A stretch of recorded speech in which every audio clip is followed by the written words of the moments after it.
Benediction by F. Scott Fitzgerald. Chapter 1. The Baltimore station was hot and crowded, so Lois was forced to stand by the telegraph desk for interminable, sticky seconds while a clerk with big front teeth counted and recounted a large lady's day message to determine whether it contained the innocuous 49 words or the fatal 51. Lois, waiting, decided she wasn't quite sure of the address, so she took the letter out of her bag and ran over it again. "Darling," it began, "I understand, and I'm happier than life ever meant me to be. If I could give you the things you've always been in tune with, but I can't, Lois. We can't marry, and we can't lose each other and let all this glorious love end in nothing. Until your letter came, dear, I'd been sitting here in the half dark and thinking where I could go and ever forget you. Abroad, perhaps, to drift through Italy or Spain, and dream away the pain of having lost you, where the crumbling ruins of older, mellower civilizations would mirror only the desolation of my heart. And then your letter came. Sweetest, bravest girl, if you'll wire me, I'll meet you in Wilmington. Till then I'll be here just waiting and hoping for every long dream of you to come true. Howard. She had read the letter so many times that she knew it word by word, yet it still startled her. In it she found many faint reflections of the man who wrote it, the mingled sweetness and sadness in his dark eyes, the furtive, restless excitement she felt sometimes when he talked to her, his dreamy sensuousness that lulled her mind to sleep. Lois was 19, and very romantic, and curious, and courageous. The large lady and the clerk having compromised on 50 words, Lois took a blank and wrote her telegram. And there were no overtones to the finality of her decision. "It's just destiny," she thought. "It's just the way things work out in this damn world. If cowardice is all that's been holding me back, there won't be any more holding back. So we'll just let things take their course, and never be sorry." The clerk scanned her telegram. "Arrived Baltimore today, spend day with my brother, meet me Wilmington 3 p.m. Wednesday. Love, Lois." 54 cents, said the clerk admiringly. "And never be sorry," thought Lois. "And never be sorry." Chapter 2. Trees filtering light onto dappled grass. Trees like tall, languid ladies with feather fans coquetting airily with the ugly roof of the monastery. Trees like butlers, bending courteously over placid walks and paths. Trees, trees over the hills on either side, and scattering out in clumps and lines and woods all through eastern Maryland, delicate lace on the hems of many yellow fields, dark, opaque backgrounds for flowered bushes or wild climbing gardens. Some of the trees were very gay and young, but the monastery trees were older than the monastery, which, by true monastic standards, wasn't very old at all. And, as a matter of fact, it wasn't technically called a monastery, but only a seminary. Nevertheless, it shall be a monastery here, despite its Victorian architecture, or its Edward VII additions, or even its Woodrow Wilsonian, patented, last-a-century roofing. Out behind was the farm where half a dozen lay brothers were sweating lustily as they moved with deadly efficiency around the vegetable gardens. To the left, behind a row of elms, was an informal baseball diamond where 3 novices were being batted out by a 4th, amid great chasings and puffings and blowings. And in front, as a great mellow bell boomed the half hour, a swarm of black, human leaves were blown over the checkerboard of paths under the courteous trees. Some of these black leaves were very old, with cheeks furrowed like the first ripples of a splashed pool. Then there was a scattering of middle-aged leaves, whose forms, when viewed in profile in their revealing gowns, were beginning to be faintly unsymmetrical. These carried thick volumes of Thomas Aquinas and Henry James and Cardinal Mercier and Immanuel Kant, and many bulging notebooks filled with lecture data. But most numerous were the young leaves, blond boys of 19 with very stern, conscientious expressions, men in the late 20s with a keen self-assurance from having taught out in the world for 5 years, several hundreds of them, from city and town and country, in Maryland and Pennsylvania and Virginia and West Virginia and Delaware. There were many Americans, and some Irish, and some tough Irish, and a few French, and several Italians and Poles, and they walked informally arm in arm with each other, in twos and threes, or in long rows, almost universally distinguished by the straight mouth and the considerable chin. For this was the Society of Jesus, founded in Spain 500 years before by a tough-minded soldier who trained men to hold a breach or a salon, preach a sermon or write a treaty, and do it and not argue. Lois got out of a bus into the sunshine down by the outer gate. She was 19, with yellow hair, and eyes that people were tactful enough not to call green. When men of talent saw her in a streetcar, they often furtively produced little stub pencils and backs of envelopes, and tried to sum up that profile or the thing that the eyebrows did to her eyes. Later they looked at their results, and usually tore them up with wondering sighs. Though Lois was very jauntily attired in an expensively appropriate traveling affair, she did not linger to pat out the dust which covered her clothes, but started up the central walk with curious glances at either side. Her face was very eager and expectant, yet she hadn't at all that glorified expression that girls wear when they arrive for a senior prom at Princeton or New Haven. Still, as there were no senior proms here, perhaps it didn't matter. She was wondering what he would look like, whether she'd possibly know him from his picture. In the picture, which hung over her mother's bureau at home, he seemed very young and hollow-cheeked and rather pitiful, with only a well-developed mouth and an ill-fitting probationer's gown to show that he had already made a momentous decision about his life. Of course, he had been only 19 then, and now he was 36. Didn't look like that at all. In recent snapshots he was much broader, and his hair had grown a little thin, but the impression of her brother she had always retained was that of the big picture. And so she had always been a little sorry for him. What a life for a man! 17 years of preparation, and he wasn't even a priest yet. Wouldn't be for another year. Lois had an idea that this was all going to be rather solemn if she let it be. But she was going to give her very best imitation of undiluted sunshine, the imitation she could give even when her head was splitting, or when her mother had a nervous breakdown, or when she was particularly romantic and curious and courageous. This brother of hers undoubtedly needed cheering up, and he was going to be cheered up, whether he liked it or not. As she drew near the great, homely front door, she saw a man break suddenly away from a group, and pulling up the skirts of his gown, run toward her. He was smiling, she noticed, and he looked very big and reliable. She stopped and waited, knew that her heart was beating unusually fast. "Lois!" he cried, and in a second she was in his arms. She was suddenly trembling. "Lois!" he cried again. "Why, this is wonderful! I can't tell you, Lois, how much I've looked forward to this. Why, Lois, you're beautiful!" Lois gasped.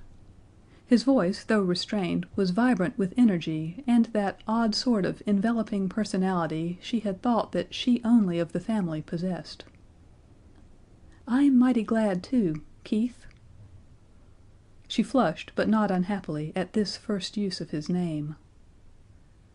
"Lois, Lois, Lois," he repeated in wonder. "Child, we'll go in here a minute, because I want you to meet the rector, and then we'll walk around. I have 1,000 things to talk to you about." His voice became graver. "How's Mother?"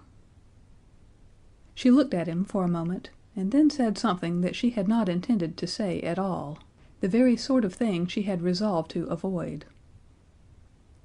"Oh, Keith, she's getting worse all the time, every way." He nodded slowly, as if he understood. "Nervous. Well, you can tell me about that later. Now—" She was in a small study with a large desk, saying something to a little, jovial, white-haired priest who retained her hand for some seconds. "So this is Lois." He said it as if he had heard of her for years. He entreated her to sit down. 2 other priests arrived enthusiastically, and shook hands with her and addressed her as Keith's little sister, which she found she didn't mind a bit. How assured they seemed! She had expected a certain shyness, reserve at least. There were several jokes unintelligible to her, which seemed to delight everyone, and the little Father Rector referred to the trio of them as dim old monks, which she appreciated, because of course they weren't monks at all. She had a lightning impression that they were especially fond of Keith. The Father Rector had called him Keith, and one of the others had kept a hand on his shoulder all through the conversation. Then she was shaking hands again and promising to come back a little later for some ice cream, and smiling and being rather absurdly happy. She told herself that it was because Keith was so delighted in showing her off. Then she and Keith were strolling along a path, arm in arm, and he was informing her what an absolute jewel the Father Rector was. "Lois," he broke off suddenly, "I want to tell you before we go any farther how much it means to me to have you come up here. I think it was mighty sweet of you. I know what a gay time you've been having." Lois gasped. She was not prepared for this. At first, when she had conceived the plan of taking the hot journey down to Baltimore, staying the night with a friend, and then coming out to see her brother, she had felt rather consciously virtuous, hoped he wouldn't be priggish or resentful about her not having come before, but walking here with him under the trees seemed such a little thing, and surprisingly a happy thing. "Why, Keith," she said quickly, "you know I couldn't have waited a day longer. I saw you when I was 5, but of course I didn't remember, and how could I have gone on without practically ever having seen my only brother?" "It was mighty sweet of you, Lois," he repeated. Lois blushed. He did have personality. "I want you to tell me all about yourself," he said after a pause. "Of course I have a general idea what you and Mother did in Europe those 14 years. And then we were all so worried, Lois, when you had pneumonia and couldn't come down with Mother, let's see, that was 2 years ago. And then, well, I've seen your name in the papers, but it's all been so unsatisfactory. I haven't known you, Lois." She found herself analyzing his personality as she analyzed the personality of every man she met. She wondered if the effect of intimacy that he gave was bred by his constant repetition of her name. He said it as if he loved the word, as if it had an inherent meaning to him. "Then you were at school," he continued. "Yes, at Farmington. Mother wanted me to go to a convent, but I didn't want to." She cast a side glance at him to see if he would resent this, but he only nodded slowly. "Had enough convents abroad, eh?" "Yes, and Keith, convents are different there anyway. Here, even in the nicest ones, there are so many common girls." He nodded again. "Yes," he agreed, "I suppose there are, and I know how you feel about it. It grated on me here at first, Lois, though I wouldn't say that to anyone but you. We're rather sensitive, you and I, to things like this." "You mean the men here?" "Yes, some of them, of course, were fine, the sort of men I'd always been thrown with. But there were others. A man named Regan, for instance. I hated the fellow, and now he's about the best friend I have. A wonderful character, Lois. You'll meet him later. Sort of man you'd like to have with you in a fight." Lois was thinking that Keith was the sort of man she'd like to have with her in a fight. How did you first happen to do it?" she asked, rather shyly. "To come here, I mean. Of course, Mother told me the story about the Pullman car." "Oh, that!" He looked rather annoyed. "Tell me that. I'd like to hear you tell it." "Oh, it's nothing, except what you probably know. It was evening, and I'd been riding all day and thinking about 100 things, Lois, and then suddenly I had a sense that someone was sitting across from me, felt that he'd been there for some time, and had a vague idea that he was another traveler. All at once he leaned over toward me, and I heard a voice say, 'I want you to be a priest, that's what I want.' Well, I jumped up and cried out, 'Oh, my God, not that!' Made an idiot of myself before about 20 people. You see, there wasn't anyone sitting there at all. A week after that I went to the Jesuit College in Philadelphia and crawled up the last flight of stairs to the rector's office on my hands and knees." There was another silence, and Lois saw that her brother's eyes wore a far-away look, and that he was staring unseeingly out over the sunny fields. She was stirred by the modulations of his voice, and the sudden silence that seemed to flow about him when he finished speaking. She noticed now that his eyes were of the same fiber as hers, with the green left out, and that his mouth was much gentler really than in the picture, or was it that the face had grown up to it lately? He was getting a little bald just on top of his head. She wondered if that was from wearing a hat so much. It seemed awful for a man to grow bald and no one to care about it. "Were you pious when you were young, Keith?" she asked. "You know what I mean. Were you religious? If you don't mind these personal questions." "Yes," he said, with his eyes still far away, and she felt that his intense abstraction was as much a part of his personality as his attention. "Yes, I suppose I was, when I was sober." Lois thrilled slightly. "Did you drink?" He nodded. "I was on the way to making a bad hash of things." He smiled, and turning his gray eyes on her, changed the subject. "Child, tell me about Mother. I know it's been awfully hard for you there lately. I know you've had to sacrifice a lot and put up with a great deal, and I want you to know how fine of you I think it is. I feel, Lois, that you're sort of taking the place of both of us there." Lois thought quickly how little she had sacrificed, how lately she had constantly avoided her nervous, half-invalid mother. "Youth shouldn't be sacrificed to age, Keith," she said steadily. "I know," he sighed, "and you oughtn't to have the weight on your shoulders, child. I wish I were there to help you." She saw how quickly he had turned her remark, and instantly she knew what this quality was that he gave off. He was sweet. Her thoughts went off on a sidetrack, and then she broke the silence with an odd remark. "Sweetness is hard," she said suddenly. "What?" "Nothing," she denied in confusion. "I didn't mean to speak aloud. I was thinking of something, of a conversation with a man named Freddie Keble." "Maury Keble's brother?" "Yes," she said, rather surprised to think of him having known Maury Keble. Still, there was nothing strange about it. "Well, he and I were talking about sweetness a few weeks ago. Oh, I don't know. I said that a man named Howard, that a man I knew, was sweet, and he didn't agree with me, and we began talking about what sweetness in a man was.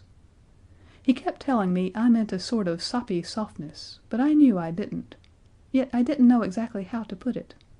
I see now. I meant just the opposite. I suppose real sweetness is a sort of hardness and strength." Keith nodded. "I see what you mean. I've known old priests who had it." "I'm talking about young men," she said, rather defiantly. They had reached the now deserted baseball diamond, and pointing her to a wooden bench, he sprawled full length on the grass. "Are these young men happy here, Keith?" "Don't they look happy, Lois?" "I suppose so, but those young ones, those two we just passed, are they?"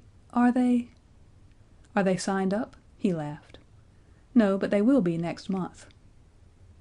"Permanently?" "Yes, unless they break down mentally or physically. Of course in a discipline like ours a lot drop out." "But those boys, are they giving up fine chances outside, like you did?" He nodded. "Some of them." "But, Keith, they don't know what they're doing. They haven't had any experience of what they're missing." "No, I suppose not." "It doesn't seem fair. Life has just sort of scared them at first. Do they all come in so young?" "No, some of them have knocked around, led pretty wild lives. Regan, for instance." "I should think that sort would be better," she said meditatively. "Men that had seen life." "No," said Keith earnestly. "I'm not sure that knocking about gives a man the sort of experience he can communicate to others. Some of the broadest men I've known have been absolutely rigid about themselves.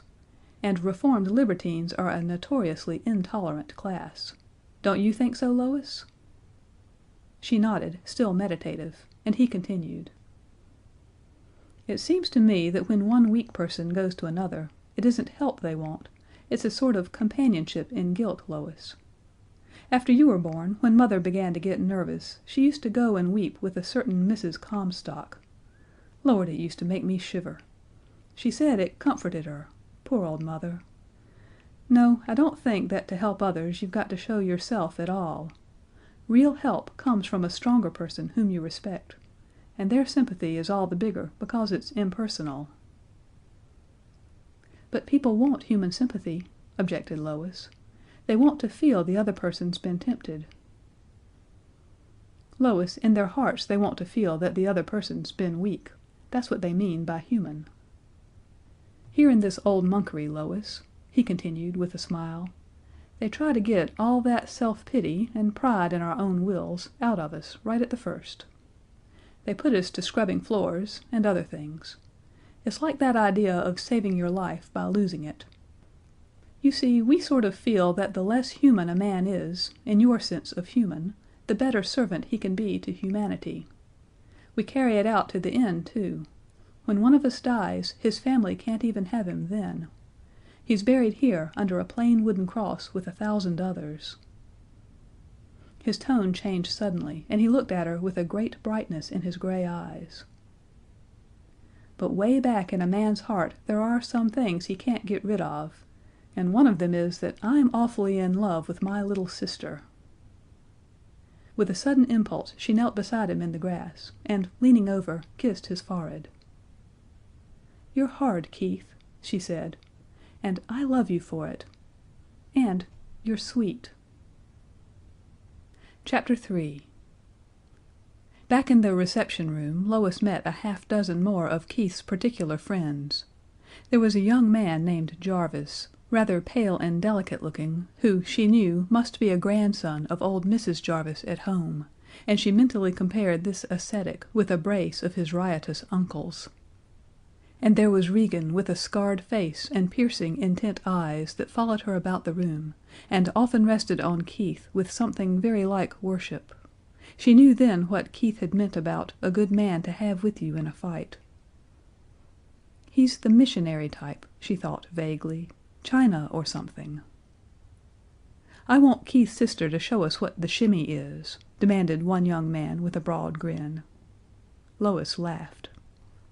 "I'm afraid the Father Rector would send me shimmying out the gate. Besides, I'm not an expert." "I'm sure it wouldn't be best for Jimmy's soul, anyway," said Keith solemnly. "He's inclined to brood about things like shimmies. They were just starting to do the Maxiques, wasn't it, Jimmy? When he became a monk, and it haunted him his whole first year. You'd see him when he was peeling potatoes, putting his arm around the bucket, and making irreligious motions with his feet." There was a general laugh in which Lois joined. "An old lady who comes here to Mass sent Keith this ice cream," whispered Jarvis under cover of the laugh, "because she'd heard you were coming. It's pretty good, isn't it?" There were tears trembling in Lois's eyes. Chapter 4. Then, half an hour later, over in the chapel, things suddenly went all wrong. It was several years since Lois had been at Benediction, and at first she was thrilled by the gleaming monstrance with its central spot of white, the air rich and heavy with incense, and the sun shining through the stained glass window of St. Francis Xavier overhead and falling in warm red tracery on the cassock of the man in front of her. But at the first notes of the O Salutaris Hostia, a heavy weight seemed to descend upon her soul. Keith was on her right, and young Jarvis on her left, and she stole uneasy glances at both of them. "What's the matter with me?" she thought impatiently. She looked again. Was there a certain coldness in both their profiles that she had not noticed before, a pallor about the mouth, and a curious set expression in their eyes? She shivered slightly. They were like dead men. She felt her soul recede suddenly from Keith's. This was her brother, this unnatural person. She caught herself in the act of a little laugh. "What is the matter with me?" She passed her hand over her eyes, and the weight increased. The incense sickened her, and a stray, ragged note from one of the tenors in the choir grated on her ear like the shriek of a slate pencil. She fidgeted, and raising her hand to her hair, touched her forehead, found moisture on it. "It's hot in here, hot as the deuce."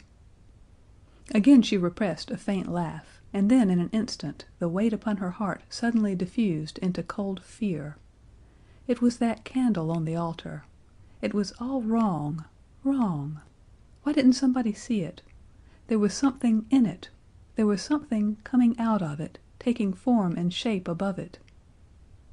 She tried to fight down her rising panic, told herself it was the wick. If the wick wasn't straight, candles did something. But they didn't do this. With incalculable rapidity a force was gathering within her, a tremendous, assimilative force, drawing from every sense, every corner of her brain, and as it surged up inside her she felt an enormous, terrified repulsion. She drew her arms in close to her side, away from Keith and Jarvis. Something in that candle. She was leaning forward. In another moment she felt she would go forward toward it. Didn't anyone see it? Anyone? Ugh! She felt a space beside her, and something told her that Jarvis had gasped and sat down very suddenly. Then she was kneeling, and as the flaming monstrance slowly left the altar in the hands of the priest, she heard a great rushing noise in her ears. The crash of the bells was like hammer blows. And then in a moment that seemed eternal, a great torrent rolled over her heart. There was a shouting there, and a lashing as of waves. She was calling, felt herself calling for Keith, her lips mouthing the words that would not come. "Keith! Oh my God, Keith!" Suddenly she became aware of a new presence, something external, in front of her, consummated and expressed in warm red tracery. Then she knew. It was the window of St. Francis Xavier. Her mind gripped at it, clung to it finally, and she felt herself calling again endlessly, impotently, "Keith! Keith!" Then out of a great stillness came a voice. "Blessed be God." With a gradual rumble sounded the response, rolling heavily through the chapel. "Blessed be God."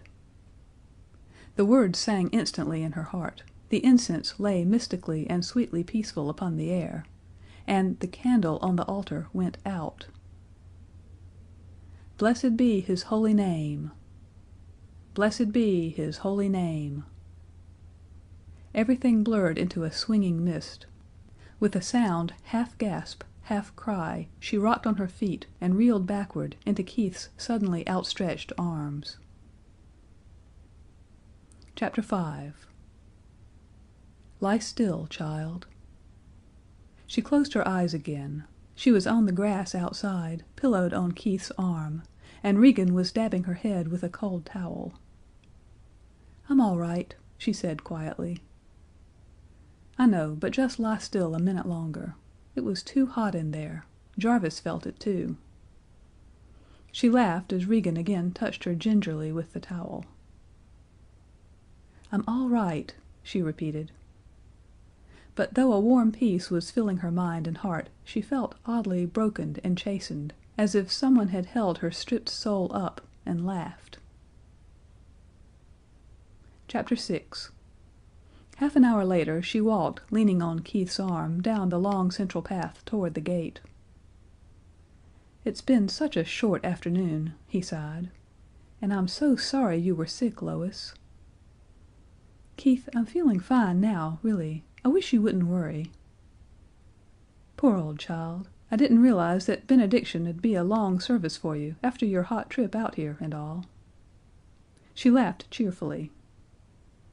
"I guess the truth is I'm not much use to Benediction. Mass is the limit of my religious exertions." She paused and then continued quickly. "I don't want to shock you, Keith, but I can't tell you how inconvenient being a Catholic is. It really doesn't seem to apply anymore. As far as morals go, some of the wildest boys I know are Catholics. And the brightest boys I mean the ones who think and read a lot Don't seem to believe in much of anything anymore." "Tell me about it. The bus won't be here for another half hour." They sat down on a bench by the path. "For instance, Gerald Carter, he's published a novel. He absolutely roars when people mention immortality. And then another man I've known well, lately, who was Phi Beta Kappa at Harvard, says that no intelligent person can believe in supernatural Christianity. He says Christ was a great socialist, though. Am I shocking you?" She broke off suddenly. Keith smiled. "You can't shock a monk. He's a professional shock absorber." "Well," she continued, "that's about all. It seems so narrow. Church schools, for instance. There's more freedom about things that Catholic people can't see. Like birth control." Keith winced, almost imperceptibly, but Lois saw it. "Oh," she said quickly, "everybody talks about everything now." "It's probably better that way." "Oh, yes, much better. Well, that's all, Keith. I just wanted to tell you why I'm a little lukewarm at present." "I'm not shocked, Lois. I understand, better than you think. We all go through those times. But I know it'll come out all right, child. There's that gift of faith that we have, you and I, that'll carry us past the bad spots." He rose as he spoke, and they started again down the path. "I want you to pray for me sometimes, Lois. I think your prayers would be about what I need. Because we've come very close in these few hours, I think." Her eyes were suddenly shining.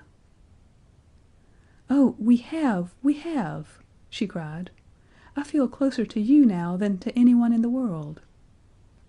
He stopped suddenly and indicated the side of the path. "We might just a minute."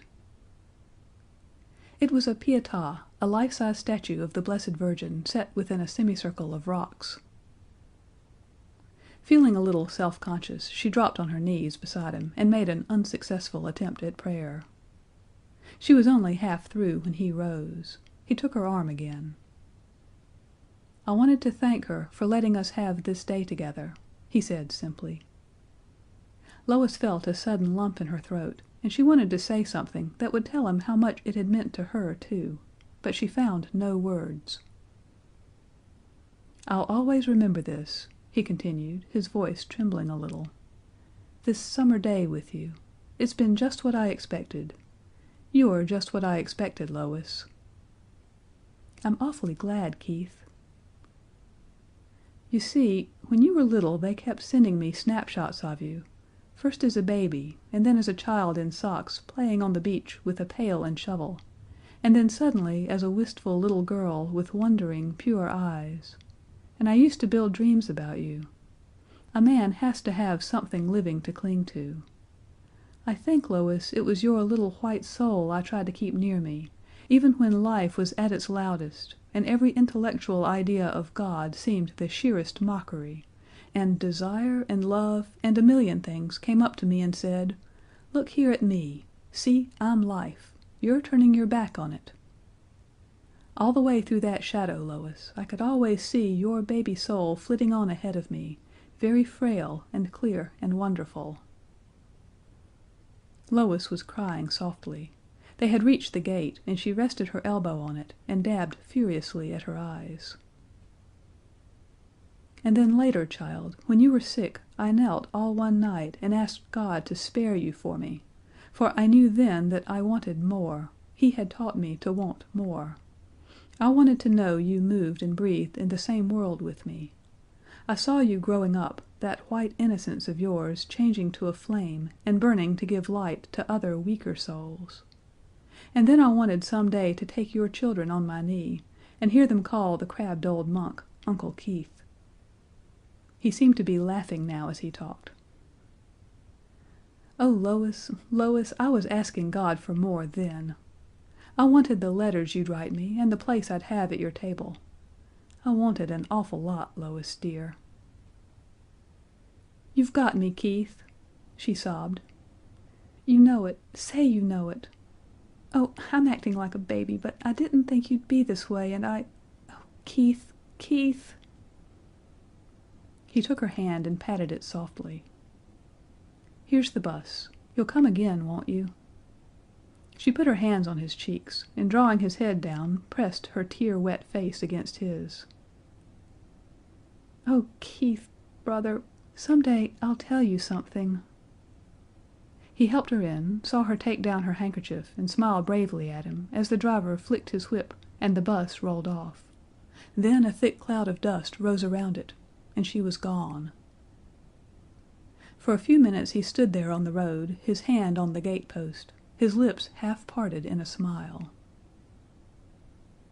"Lois," he said aloud in a sort of wonder. "Lois, Lois." Later, some probationers passing noticed him kneeling before the Pietà, and coming back after a time found him still there. And he was there until twilight came down and the courteous trees grew garrulous overhead, and the crickets took up their burden of song in the dusky grass. Chapter 7. The first clerk in the telegraph booth in the Baltimore station whistled through his buck teeth at the second clerk. "'S matter?" "See that girl? No, the pretty one with the big black dots on her veil. Too late, she's gone. You missed something." "What about her?" "Nothin', 'cept she's damn good lookin'. Came in here yesterday and sent a wire to some guy to meet her somewhere. Then a minute ago she came in with a telegram all written out, and was standin' there goin' to give it to me, when she changed her mind or something, and all of a sudden tore it up." "Hm." The first clerk came around the counter, and picking up the two pieces of paper from the floor, put them together idly. The second clerk read them over his shoulder, and subconsciously counted the words as he read. There were just 13. "This is in the way of a permanent good-bye. I should suggest Italy. Lois." "Tore it up, eh?" said the second clerk.